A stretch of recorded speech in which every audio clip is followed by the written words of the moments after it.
tayo ng sopas, maglalagay tayo ng butter. Lagyan natin ng butter para masarap. Madali lang po kasing masunog ang butter. Lagay na po natin ang ating sibuyas at bawang. Bawang muna. Yan. Bawang muna. Tapos ang ating sibuyas. Yan. Lagay ang sibuyas. Dito muna tayo sa kawaling maliit. Para lang maipakita yung ating pag-iisa. Saka natin isasalin yan doon sa ating chicken broth. Tapos, isusunod na po natin ang ating chicken.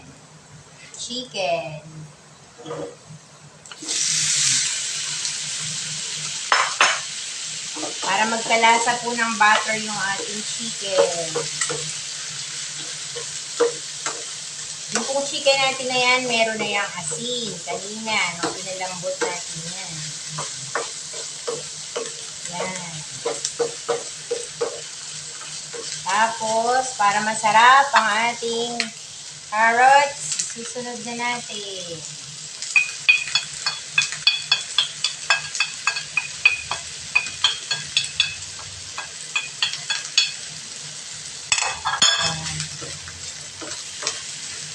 Hintayin lang natin siyang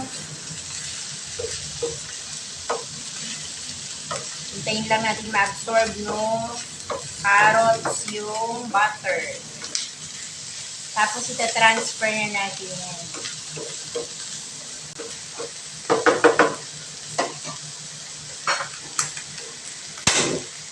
Ito po sa kabila naman, sa kabilang kawali, meron tayo dito ang chicken broth. Pakukuluin na natin yan. Para makapag-start na tayo. Yan.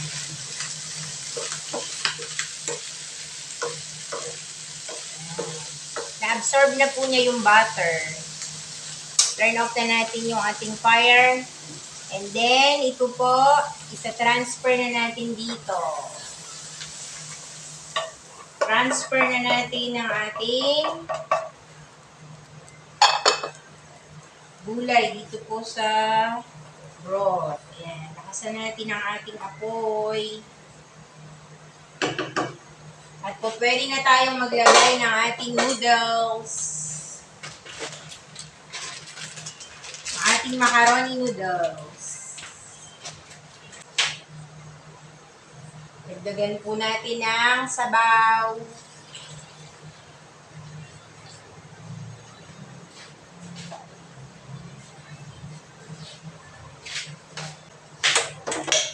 Mas masarap po ang sopas kapag maraming sabaw. Tatakpan na natin. Mamaya na natin yan titikman. Hintayin muna natin kumulo. Maglalagay tayo ng milk.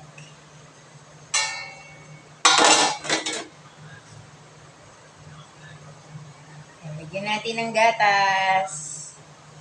Para masarap ang ating soup. Hintayin muna natin lumambot ang ating macaroni. Ayan, nakikita nyo po.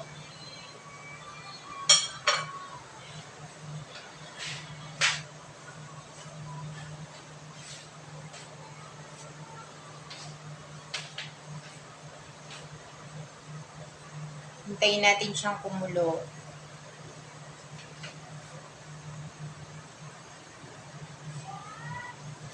Takpan muna natin.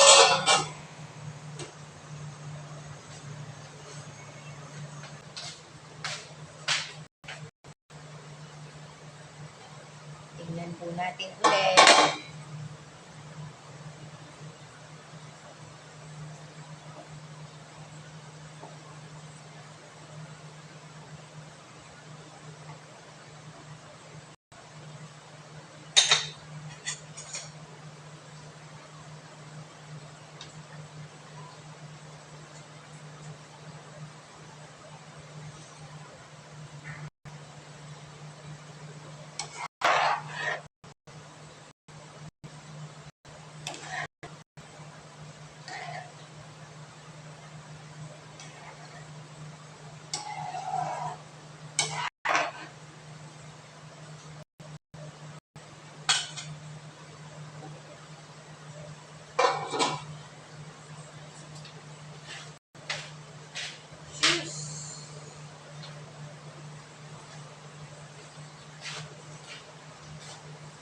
ating sopas.